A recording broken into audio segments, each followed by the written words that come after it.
Hmm. tetaplah berpengeluaran. Oke, ya seimbang ya. Yang repot adalah tetaplah berpengeluaran tapi tidak punya pendapatan. Betul, berarti Betul. syaratnya tidak tercukupi salah satu dong. Iya. Harus dua-duanya tercukupi nih. Tetaplah Anda berpendapatan dan tetaplah berpengeluaran. Oke. Jangan bicara membantu orang dulu deh. Please, Iya. kita selamatkan diri kita dulu. Kenapa? Ingat nih ya, ini masuk ke bagian ketiga. Jangan pernah lupa, aturan penerbangan adalah aturan yang paling secure. Oke. Iya dong, coba. Itu Malaysia Airlines 2 kali dihajar sekaligus langsung goyang loh. Oleh karena itu bukti bahwa aturan penerbangan adalah transportasi paling secure. Ya. Waktu kita naik pesawat, ya semoga semua sudah pernah naik pesawat, ya kan? Begitu pertama kali naik pesawat, pakaikan masker ke diri Anda dan bantu orang lain di sekitar Anda. Iya, diri dulu yang penting. Betul, even sama anak kecil di sebelah kita pun, itu adalah pakaikan masker ke diri Anda dan bantu orang di sekitar Anda.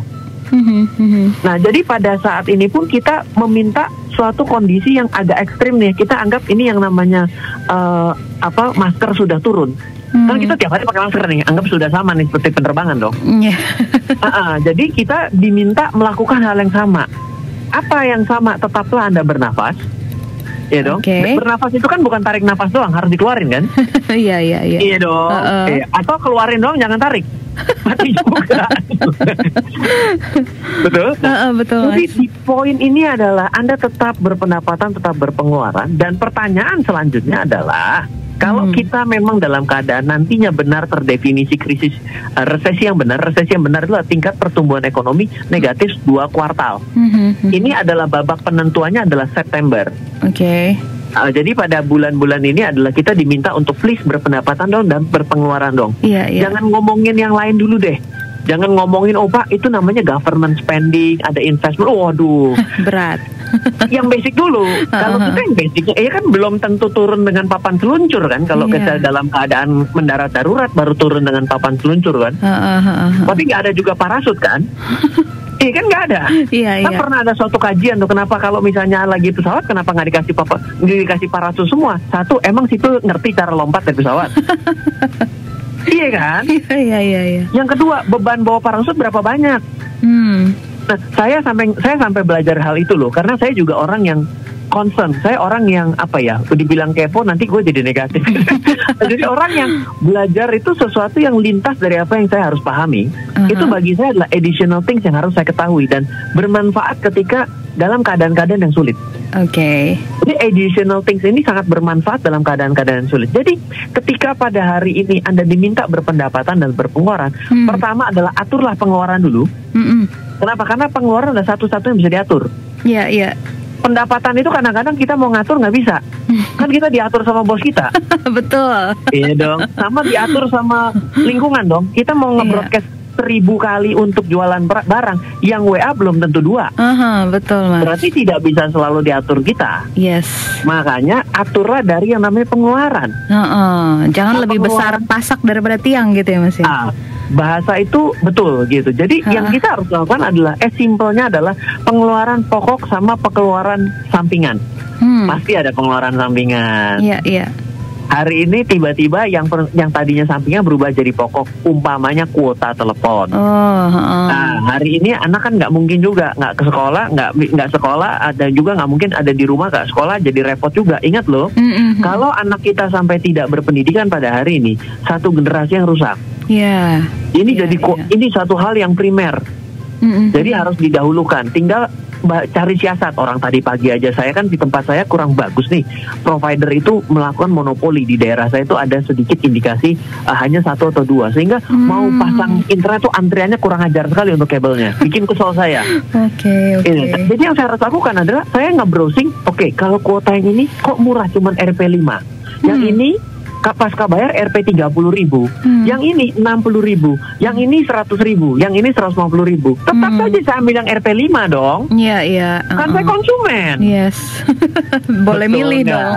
Iya. Nah, jadi itu adalah bagaimana caranya kita bisa mengadjust kembali namanya pengeluaran yang bisa jadi hari ini jadi membesar, tapi bisa saja mengecil akibat sepengetahuan kita yang lebih. Pengetahuan kita yang lebih menyebabkan pengeluaran kita menjadi lebih kecil. Iya dong. Betul. Kalau orang misal contoh sederhana, ini bukannya artinya jangan pakai pasca bayar. Pasca bayar itu lebih mahal daripada prabayar hari ini loh. Tapi lebih sinyal jangan ditanya, pasca bayar lebih bagus. Yes. Prabayar itu lebih murah, tapi sinyalnya kadang-kadang masih komplain dulu. Ini bukan artinya jelek, tapi kita tahu plus dan minusnya. Iya. Ada rupa, ada harga ya kan? Iya, nggak mungkin lah itu beli mobil mewah dengan harganya adalah mobil paling rendah harganya, kan nggak mungkin juga. Ataupun dengan mobil bekas dapat harga mobil baru, itu yang jual nggak ngerti. Gitu dong. Nah, habis itu baru geser sekarang ke pendapatan. Bagaimana caranya kita memiliki pendapatan? Percayalah dengan kondisi pada hari ini nih, ayo semua bangun, bahwa tidak ada single stream of income bisa membuat Anda selamat sampai kemanapun. Harus ada multiple stream of income. Multiple stream of income itu adalah bisa Anda cari usaha sampingan. Strateginya namanya injak dua kapal. Kalau ada orang yang bilang strategi bakar kapal, hari ini bakar aja kapal lu dah. Kan ada orang begitu, keluar dari pekerjaan dan tiba-tiba menjadi pengusaha. Enak aja seumur hidup jadi pekerja yang teladan, tiba-tiba suruh jadi pengusaha yang baik, mana bisa. Itu sama tiba-tiba minta orang sarjana kedokteran cum laude, tiba-tiba suruh bangun arsitek, mana bisa. Walaupun cum laude di kedokteran, nggak bisa jadi cum laude di arsitek, belajar dulu. Jangan salah loh, itu ilmu perlu dipertanyakan tuh. Itu jadi misleading menurut saya. Nah, injak dua kapal sambil belajar, ataupun juga kalau Anda tidak bisa mendapatkan multiple stream of income dari kegiatan aktif, pilihlah kegiatan yang pasif. Jawabannya apa? Ya melakukan investment kepada instrumen ataupun pihak lain. Itu sudah hukumnya. Kalau Anda tidak lakukan secara aktif mendapatkan multiple stream of income dari tempat-tempat lain yang Anda kerjakan secara aktif, jadilah pasif. Pasif itu adalah berpendapatan pasif. Dengan cara apa? Dengan cara berinvestasi. Investasi itu bisa direct investment terhadap, misal ada teman Anda yang hari ini sudah megap-megap nih, sudah setengah semaput karena dia kekurangan modal tapi bisnisnya bagus, kan banyak loh. Iya kan, misalnya dia kekurangan belanja modal untuk kedai baksonya yang hari ini sangat laku, tapi dia tidak bisa mencukupi supply karena uangnya tipis. Anda bisa invest. Itu hal yang harus Anda awasi dan Anda mengerti loh, karena bisa jadi kan yang namanya direct investment 1:1 itu kan harus ada pengawasan. Orang itu mungkin tidak biasa pegang duitnya orang. Bagaimana cara ngatur pembukuannya itu harus agak ribet. Tapi kalau yang sudah mapan itu pasti produk capital market, produk tabungan, sukuk retail yang hari ini sedang yang ditawarkan oleh Ibu Sri Mulyani dan Kementerian Keuangan. Nah, hal-hal seperti itu adalah bagian dari multiple stream of income. Ya, betul, Mas. Gitu. Jadi alurnya itu harus jelas apa yang kita lakukan. Banyak orang melakukan sesuatu based on euforia.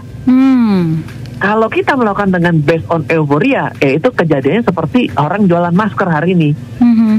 Hari ini ya masker udah menyentuh harga 50.000 loh per satu kotak. Yang modal 500.000 udah semaput tuh. Kan banyak yang coba-coba jualan masker tuh yang 500.000 kan. Mau bikin susah orang kan, orang udah mau mati ditambah susah, bikin susah juga kan. Sekarang dia bayar mahal tuh. Tinggal 1/10 loh harganya, jangan main-main loh. Jadi flow yang harus kita lakukan adalah jangan panik, selamatkan diri Anda. Bagaimana cara selamatkan diri Anda? Ya tadi stepnya sudah jelas. Ikuti aturan keselamatan penerbangan. Jangan lucu juga, udah lagi susah. Kalau kecuali Anda hari ini nggak susah, bantu orang boleh. Kalau lagi susah bantu orang, lebih baik lakukanlah biar Kementerian Sosial lakukan. Karena Kementerian Sosial itu membuka headline langsung. Bila Anda tidak bisa makan hari ini, tolong WhatsApp ke nomor ini untuk bisa mendapatkan bantuan makan doang. Makan lu, yang lain belakangan. Gitu. Jadi hal-hal begini itu jangan dibuat panik. Kenapa? Karena kalau panik itu kita benar-benar tidak tahu melakukan apapun loh. Jadi kalau ada gempa stagnan juga. Iya, kalau ada gempa di dalam suatu gedung, yang panik kita nggak selamat. Karena nggak tahu mau ngapain, mau kemana. Betul, karena harus tahu, oh ternyata saya harus berlindung. Kalau saya tidak keburu naik ke paling atas atau saya turun ke paling bawah dan berlari keluar, maka saya harus berlindung ke tempat yang keras dan membentuk segitiga. Ingat, jangan membentuk kotak, segitiga.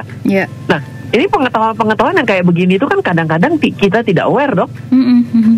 Jangan salah, kenapa bisa tidak aware? Karena semua orang ketika beli handphone tidak pernah membuka buku manual sebelum terjadi error. Jarang. Iya, saya selalu ajarkan ke anak saya. Nanti dulu kan, euforia dong, anak-anak beli mainan kan langsung dibuka, langsung dipretelin kan. Nanti dulu saya bilang, buka dulu buku petunjuknya. Baru buka isinya. Itu hal-hal yang kadang-kadang simple tapi missing dalam kehidupan kita. Betul. Menjadi pesan susahnya penting, di belakang hari ya. Betul. Anda tuh cuma 2 pilihannya. Baik di depan, baik di belakang, Anda pasti bayar. Bedanya adalah kalau di belakang Anda pasti bayar lebih mahal. Iya. Jadi kalau di depan itu Anda belajar dulu. Berarti Anda bisa saja loh dalam keadaan belajar tetap salah ataupun rugi tetap bisa. Iya. Tapi biasanya belajar ongkosnya lebih kecil dibandingkan di belakang. Begitu dia pasang colokan chargernya, begitu dia ngecas ternyata aturannya nggak boleh dicas dulu sebelum dipakai 5 jam. Meledak handphonenya. Jadi rugi di belakang loh. Iya. Nah, itu namanya bayar di belakang. Selalu makanya penyesalan di belakang. Betul. Kalau di awal pendaftaran. Gitu. Jadi basic prinsipnya harus kembali dalam kehidupan kita. Please tolong jangan panik dan jangan ikut memberatkan peran dari pemerintah kita untuk bekerja yang hari ini sudah sangat berat. Iya. Gitu kan, banyak juga orang yang tiba-tiba berusaha bukan mencari solusi tapi mengumbar masalah. Lah buat apa juga? Iya kan? Jangan begitu. Itu infotainment gitu kan? Iya, jadi ya kira-kira gitulah yang saya mau sampaikan pada hari ini. Wah, keren banget, luar biasa. Terima kasih untuk pencerahannya nih Mas Ryan Filbert. Ya, semoga bermanfaat buat semuanya dan buat pasti. Saya kembali menjadi pengingat buat saya. Pasti. Kita ketemu lagi di minggu depan ya Mas Ryan ya. Thank you. Ya, sukses. Bye-bye. Mas Ryan, bye-bye. Itulah tadi pendengar KP kebersamaan kita bersama Mas Ryan Filbert. Beliau adalah praktisi, inspirator investasi Indonesia, juga penulis puluhan buku bestseller nasional.